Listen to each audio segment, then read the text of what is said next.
তো বন্ধুরা দেখো, এটা হচ্ছে super Splendor BS6 FI model.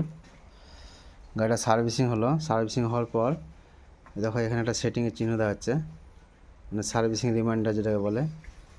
তাই এটা তোমরা কীভাবে বন্ধ করবে সেটা আজ দেখাবো তোমাদেরকে। প্রথমে চাবিটা অফ করতে হবে।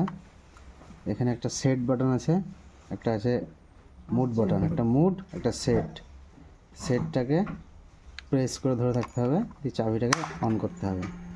যেটাকে ছাড়লে হবে না বন্ধুরা, এটাকে ধরে থাকতে হবে যতক্ষণ না ওটা যাচ্ছে।